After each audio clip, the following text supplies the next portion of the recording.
Good morning, all of you. Today I am back with a fresh lecture based on enzymes. In my last lecture, we have dealt with the basics of enzymes. So, what are enzymes, and as a catalyst, what enzymes actually work. Okay, so now let us begin with a part that is associated with factors affecting enzyme activity. आता काल एक point आपण consider केला होता की ज्याच्यामध्ये there was one point called as enzyme specificity, की enzyme हे स्पेसिफिक असतात कोणासाठी, त्यांच्या सबस्ट्रेटसाठी.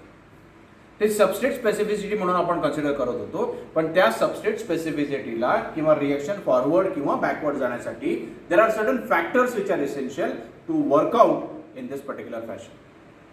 आता तेच फॅक्टर्स कोणकोणचे फॅक्टर्स आहेत, may be physical factors, may be chemical factors and so forth. तेच आपल्याला आजच्या लेक्चरमध्ये बघायचं आहे की कोणते असे फॅक्टर्स आहेत ज्या फॅक्टर्सच्या बेसिसवरती the enzyme start to work in a very clear manner. So today's lecture will concentrating on the factors that are affecting enzyme activity. Now there are number of factors, various different factors are there. So let us understand one by one. For example, reaction rate is been controlled. Reaction rate म्हणजे काय, की एन्झाईमचं enzyme त्या सबस्ट्रेटला degrade करतं in terms of product. हे किती fast करतं किंवा किती स्पेसिफिकली करतं, किती लवकर करून तो पटकन एन्झाईम त्याच्यातून रिलीज होतो आणि प्रोडक्ट फॉर्मेशन किती लवकर होतं, हे जर जाणून घ्यायचं असेल तर रिॲक्शन रेट हा महत्त्वाचा पार्ट आहे. So first point that comes in play is reaction rate. The reaction rate is nothing but by which the enzyme converts that substrate into product. हा महत्त्वाचा पॉईंट. आता या रिएक्शन रेटला कोण जबाबदार घेत असेल किंवा कोण त्याला रेग्युलेट करत असेल, तर पहिला गोष्ट आहे फॉर एक्झाम्पल टाइम. किती वेळामध्ये ट्रान्सफर होतं from substrate to product P, that is most important point. जास्त जर वेळ लागायला लागला एन्झाईमला तर एन्झाईमची तेवढी इफिशियन्सी नसते की त्या पर्टिक्युलर सबस्ट्रेटला डिग्रेड करायचं आणि प्रोडक्टमध्ये फॉर्मेशन करायचं. इन्स्टेड व्हॉट इट डज, पटकन दिवशी तो जेवढा लवकरात लवकर त्या प्रोडक्टला डिग्रेड करेल आणि त्या सबस्ट्रेटला डिग्रेड करेल आणि प्रोडक्ट जनरेशन करेल, तेवढं पटकन एन्झाईम रिलीज होतो. नसतेल जास्त वेळ जर एन्टँगल राहिला enzyme with it substrate, then the enzyme may have a chance to get damage. सरळ सरळ डॅमेज होऊन जातं एन्झाईम आणि त्याच्यामुळे it cannot act again to a fresh substrate. PH, of course पीएचचं आपल्याला माहिती आहे की पीएचच्या ज्या काही रिॲक्शन्स असणार आहेत, these all reactions are based on the H+ ions and OH- ions.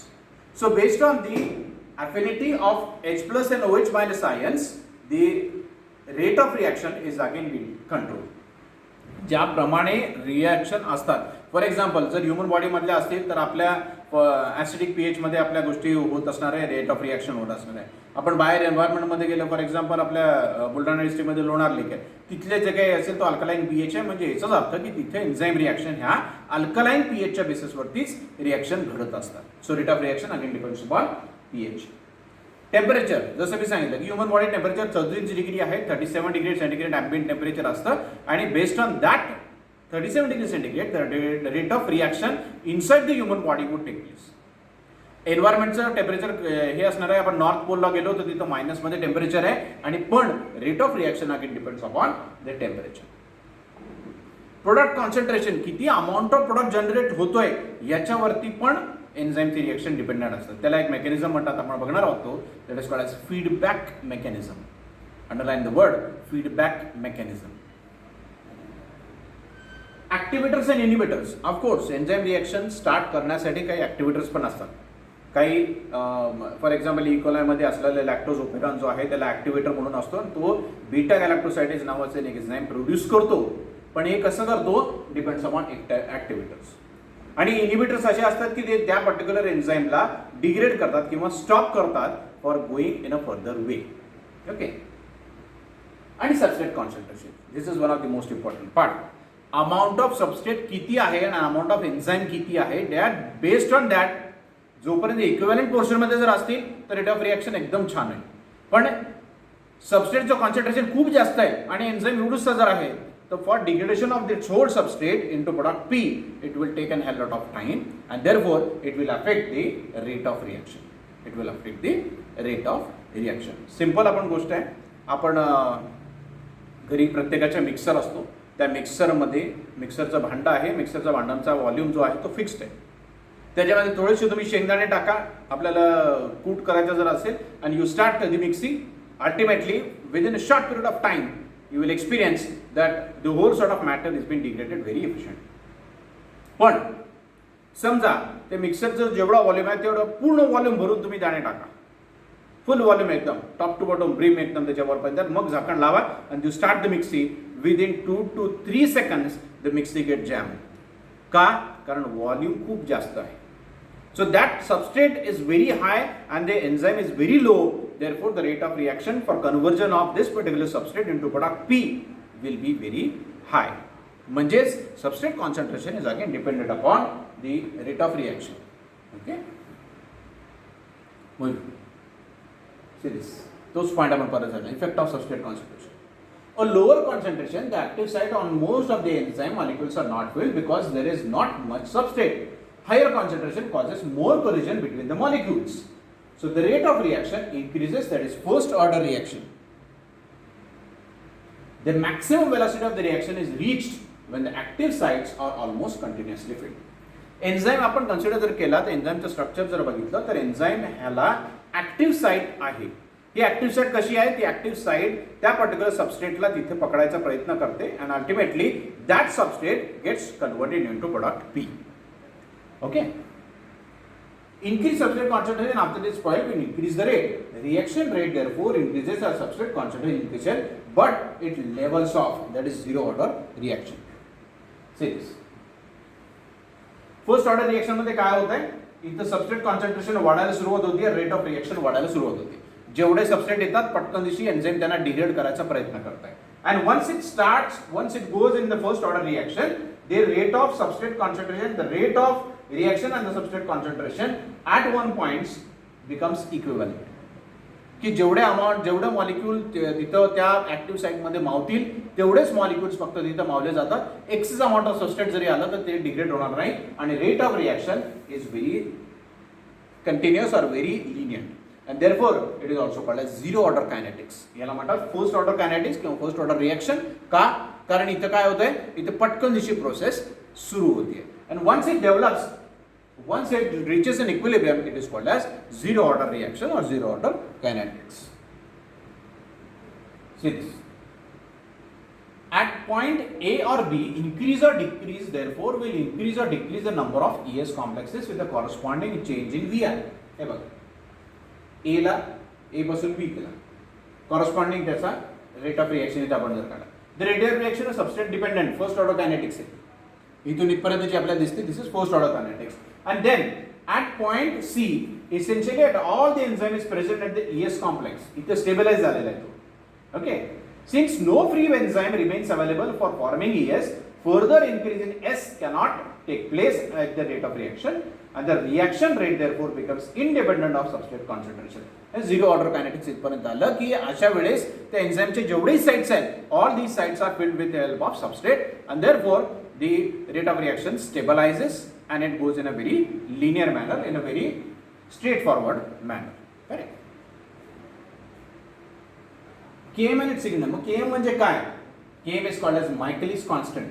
Km is the substrate concentration at which V1 is half the maximal velocity Vmax by 2 attainable at a particular concentration of enzyme. म्हणजे Km म्हणजे काय?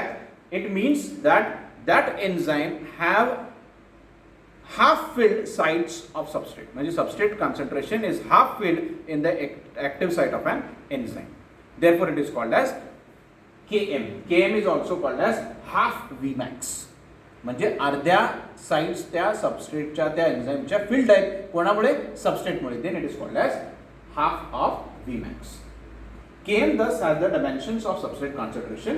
It is specific and constant for a given enzyme under the defined condition of time, temperature and pH. Of course, Km कोणावर dependent आहे?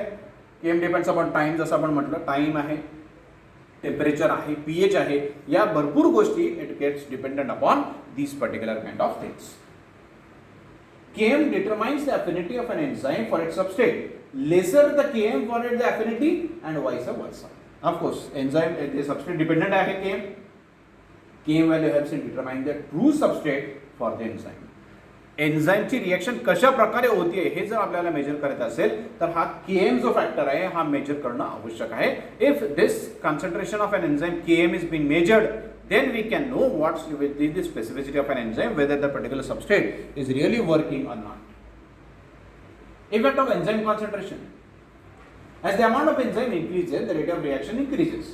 If there are more enzyme molecules than are needed, adding additional enzyme will not increase the rate, and the reaction therefore increases in enzyme concentration, but it levels off. Same graph आपल्याला इथं बघायला मिळतोय enzyme concentration चा पण. इथं primary स्टेजला first order kinetics मध्ये इथं rate of reaction enzyme concentration एकदम चांगलं आहे.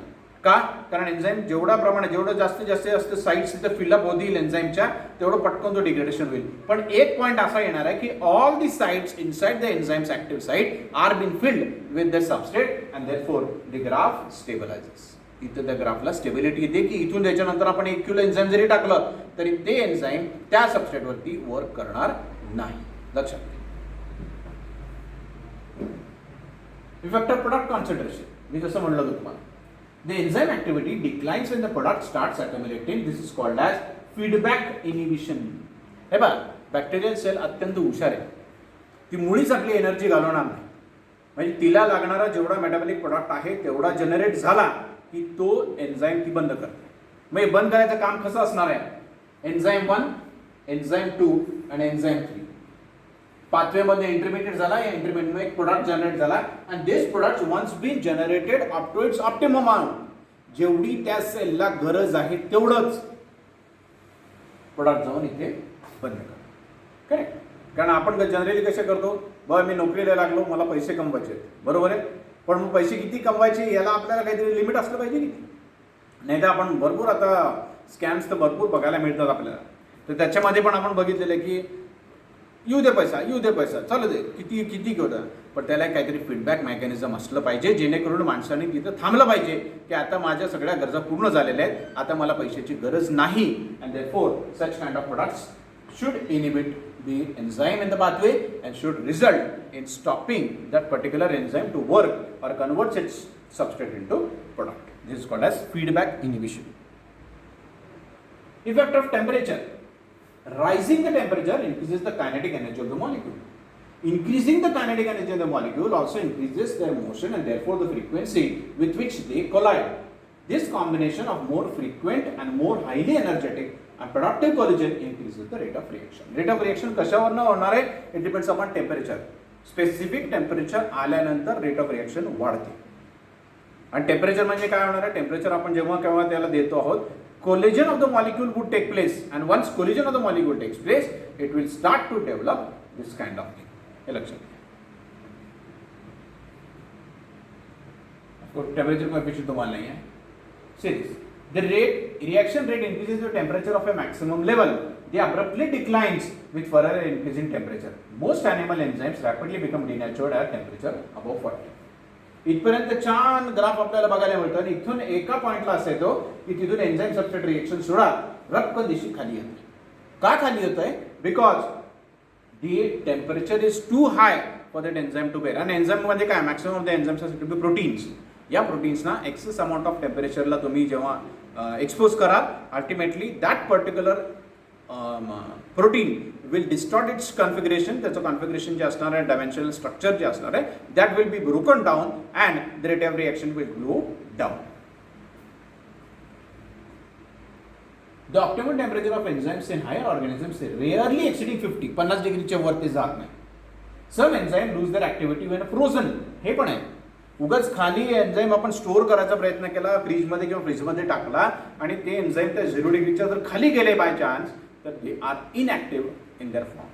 म्हणून टेम्परेचर जसं वाढवणं धोकादायक पडतं तसंच ते टेम्परेचर खाली आणणं पण हे धोकादायक असणार आहे for the rate of reaction to happen. Enzymes of the thermophilic bacteria found in the hot springs are active at 100 degree centigrade. 100 degree सेंटीग्रेडला पण एन्झाइम्स ऍक्टिव्ह असतात. कुठे? जेव्हा थर्मोफिलिक ऑर्गॅनिझम्स आपण आयसोलेट करतो. कुठून? हॉट स्प्रिंग्स, गरम पाण्याचे झरे. त्याच्यातनं जर एखादं ऑर्गॅनिझम जर आयसोलेट केलेलं असणार आहे. आणि मित्रांनो एक गोष्ट सांगायची आहे की हे जे एन्झाइम्स आहे एक्स्ट्रीमोफिलिक कंडिशनमध्ये डेव्हलप झालेले जे एन्झाइम्स असतात these have an higher potential जर नॉर्मल बेस एन्झाइम. आणि हे एन्झाइम्स इतके छानरित्या वर्कआउट करू शकतात कि once they start functioning in that way, then certainly they will enhance the rate of reaction as well. Change in the rate of enzyme catalyzed reactions, they accompany rise or fall in the body temperature constitutes a prominent survival features of the cold-blooded animal. Life forms such as lizard and fishes whose body temperature are dedicated by the external environment. Of course, आपल्या बॉडीच्या आतमध्ये असणारे enzymes आणि बाहेर नेचरमध्ये असणारे enzymes हे dependent upon temperature of the particular enzyme. So we'll stop here for today. In my next lecture, we'll try to continue in terms of what are the different types of enzymes or the factors, other factors which are essential for enzyme activity. Thank you.